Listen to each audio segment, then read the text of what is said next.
said, my name is Paula Marx Dolton. I was born in Poland many years ago. I have been teaching the Holocaust for the past 26 years. I have been speaking three times a week for 26 years. Can you imagine how many people I have reached? How many letters I have been getting from students like yourselves, from teachers, from moms and dads. What I have been teaching, ladies and gentlemen, is love and understanding among all people. It should never make any difference what nationality a person is, what religion a person is, what color skin a person is. We are all God's children. We are all brothers and sisters. We must speak up wherever they are injustice.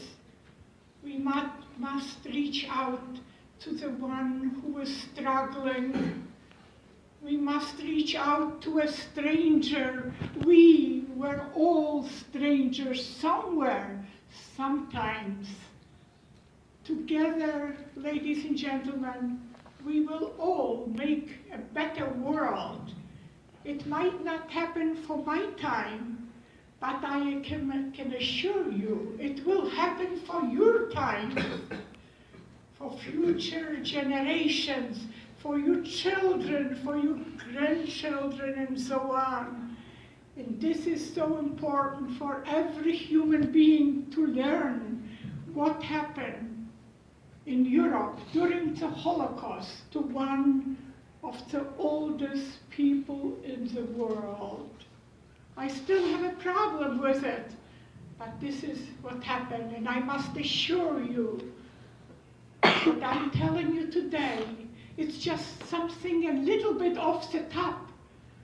If I would have to tell you my whole story for over 5 years, to being as a child under the Nazi regime, I would probably never leave this room.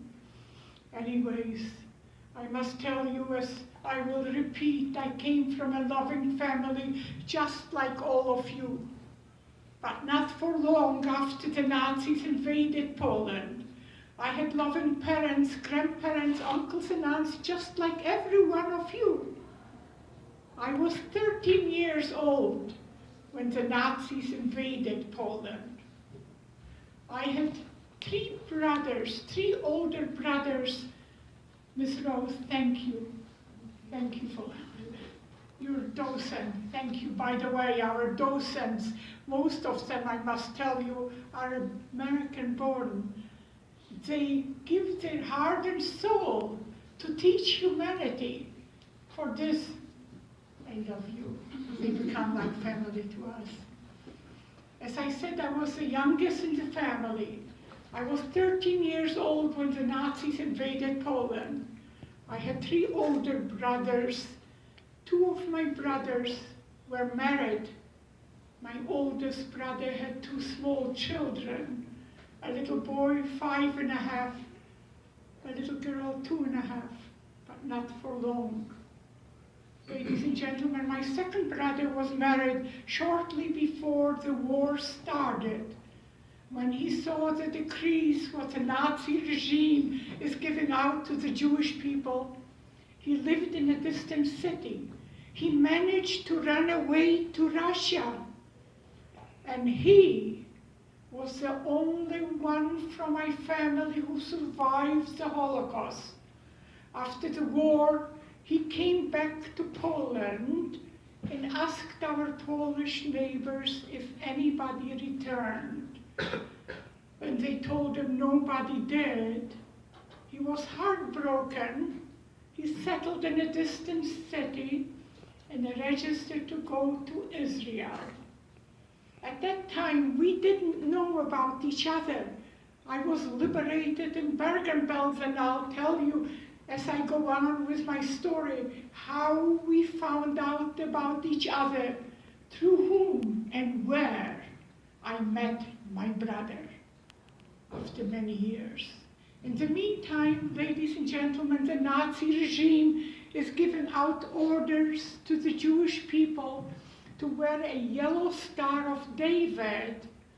Young and old had to wear the Star of David on our chest to be identified as we were Jews. I always ask the students, the people I speak for, imagine if we would not wear the Star of David, how could they possibly tell who is Jewish, who is not?